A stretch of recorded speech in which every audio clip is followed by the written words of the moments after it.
क्या आपने कभी सोचा है कि एक साधारण सी रोटी अगर गाय को खिला दी जाए तो वही रोटी आपकी तकदीर बदल सकती है। हम रोज मंदिर जाते हैं, भगवान से बड़ी बड़ी मुरादें मांगते हैं, लेकिन एक बहुत छोटा सा काम जो हमारी ज़िंदगी में बड़ा बदलाव ला सकता है उसे हम नज़रअंदाज कर देते हैं।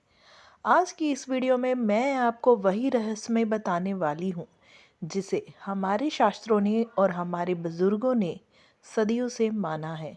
जो गाय को रोटी खिलाता है उसे आखिर क्या मिलता है?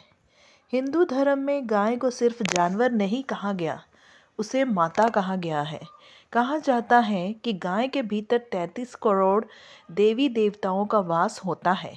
उसके चारों पैरों में वेद है, उसके सींगों में देवता है, उसके मुख में माँ लक्ष्मी का निवास माना गया है। इसीलिए हमारे बुजुर्ग सुबह उठते ही सबसे पहले गाय को रोटी या चारा देते हैं, क्योंकि वे जानते थे गाय केवल शरीर का पेट नहीं भरती, गाय आत्मा को तृप्त करती है। गाय को रोटी खिलाना सिर्फ खाना देना नहीं है, ये अहंकार तोड़ने की क्रिया है, ये करुणा जगाने की साधना है, ये बिना बोले की गई प्रार्थना है। जब आप एक भूखी गाय को रोटी देते हैं तो आप प्रकृति को सम्मान देते हैं, आप जीवन को स्वीकार करते हैं, आप मैं से हम की यात्रा करते हैं। अब सबसे ज़रूरी सवाल, जो गाय को रोटी खिलाता है उसे क्या मिलता है?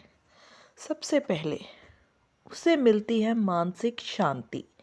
आज की सबसे बड़ी बीमारी है अशांत मन, बेचैन दिल। जो लोग रोज गाय को रोटी खिलाते हैं वे खुद बताते हैं कि उनका गुस्सा कम होने लगता है, डर धीरे धीरे मिटने लगता है और मन अपने आप हल्का हो जाता है। दूसरा, उसे मिलती है घर में बरकत। जहाँ गाय को आदर मिलता है वहाँ अन्न की कमी नहीं रहती, वहाँ बेवजह के झगड़े टिकते नहीं, वहाँ लक्ष्मी ठहर कर रहती है। तीसरा, उसके पाप शांत होने लगते हैं। शास्त्र कहते हैं अनजाने में किए गए कई पाप गाय की सेवा से नष्ट हो जाते हैं, इसीलिए गौ सेवा को सबसे बड़ा प्रायश्चित कहा जाता है। चौथा, रुके हुए काम बनने लगते हैं। बहुत लोगों ने अनुभव किया है कि जब उन्होंने नियमित गाय को खिलाना शुरू किया तो नौकरी के सारे रास्ते खुल गए, कर्जा हल्का हुआ, बिगड़े सुधरे रिश्ते सुधरने लगे। पांचवा, संतान सुख और स्वास्थ्य। शास्त्रों में लिखा है गौ सेवा से वंश बढ़ता है और रोग शांत होते हैं। अब एक सच्ची भावना से भरी कथा सुनिए। बहुत समय पहले एक गरीब आदमी था। वह बहुत मेहनत करता था पर जीवन में सुख नहीं पाया। एक दिन उसने एक साधु से पूछा, महाराज मेरी किस्मत क्यों नहीं बदलती? साधु मुस्कुराए और बोले, कल सुबह सबसे पहले जो जीव मिले उसकी भूख मिटाना। अगले दिन उसे एक कमजोर सी गाय दिखी जो कूड़े में कुछ खोज रही थी। उसके पास केवल एक ही रोटी थी और उसने वही रोटी उस गाय को दे दी। गाय ने उसकी तरफ देखा और उसकी आंखों से आंसू बह निकले। उस दिन के बाद धीरे धीरे उसके जीवन में बदलाव आने लगा। उसको काम मिल गया, लोग मददगार बने और वर्षों के बाद उसके घर में हंसी लौट आई। वह कहा करता था कि मैंने रोटी नहीं दी थी, मैंने अपना अहंकार दिया था और बदले में मुझे जीवन मिला। अगर आप सच में लाभ चाहते हैं तो याद रखना, रोटी भावना से दीजिए, दिखावे से नहीं। खिलाते समय मोबाइल दूर रखिए, गाय के सिर पर हाथ फेरिए, प्रेम से माता कहिए। सुबह या शाम का सबसे उत्तम समय होता है गाय को रोटी खिलाना।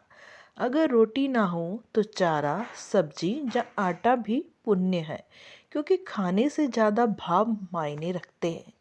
कुछ लोग हंसते हैं, मजाक उड़ाते हैं, लेकिन याद रखना, जो चीज़ आत्मा से जुड़ी होती है उसका परिणाम तर्क नहीं देता, अनुभव देता है। हजारों वर्षों से भारत में गौ सेवा जीवित है। अगर इसमें शक्ति ना होती तो यह परंपरा आज तक ना चलती।